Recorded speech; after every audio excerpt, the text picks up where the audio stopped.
Mga kung ano, creating south tayo, nakita dito sa may bahay kung saan kami nag-ano sa naligpit. So, facing south. Pero ito ay kubo mga kung ano, kubo. Ginawa itong kubo ito para sa bag pressure.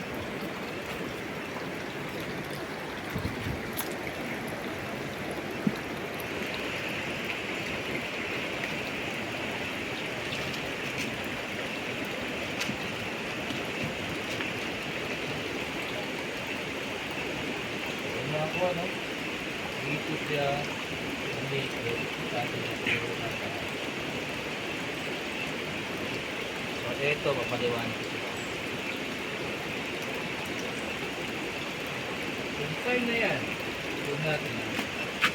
Yung sign na yan, yan. Ayun yung moon. Ayun. No? Yung sign na yan, ay nagtuturo dito. Yung sign na yun, ayun. No? Ayun no? Ay nagtuturo dito. Makakuha. Kung saan ilikutan nyo, ito. Itong tinatayo ito. So dito, umikot ang item. So galing sa muhon, ayun, bali katabi niya yung pointer, yung muhon na yon ay palatandaan, pero distansya siya ng 5 metros. Pero hakbang pa rin ang pagsukat niya. Yung doon naman, no, papunta rito ay nasa 7 metros manakakuha, no, dun sa ayun ayun no. So galing naman dito, galing doon naman sa yun, papunta dito, yung muhon na yan ay 7 meters din. So hindi siya perfect triangle kasi 5 ito, o hindi lang ako nasintro, pero naka-triangulation siya. Yun yung yun no. Tapos itong kinatatayuan ko ay naka-triangulation.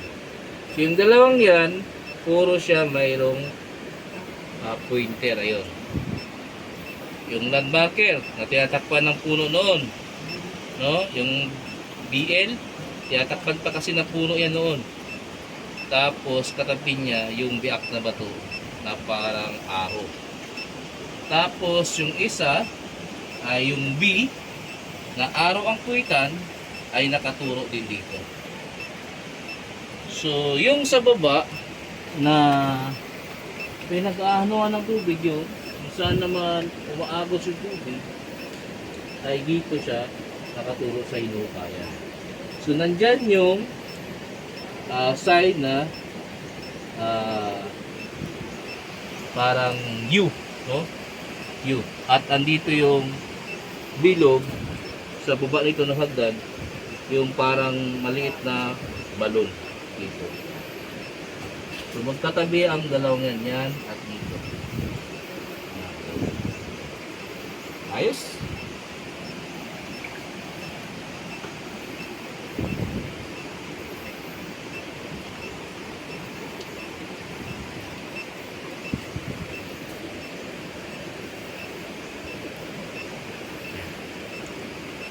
Kaya mo lang.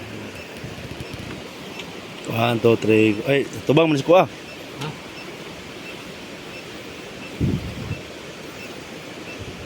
Ayan. Na. 1. Okay, 1, 2, 3, go. So yun mga kakuha, tingnan natin yung hinukay niya kasi nga dahil isa siyang nitibo dito at walang kaalaman sa treasure, pero naririnig niya na marami nang nakakuha sa unahan nito at itong area ay target. So dahil sa muhon na yan ay nag-trigger na siya ay mag-treasure. So tingnan natin yung butas ito mga kuha dito, babayin natin kung ano yung pagbutas niya. Pero sa atin lang ay kung hindi niya kakayanin, malamang bako na ang makakuha nito. Kasi dahil dyan sa muhon ay nandito lang pala yung naman.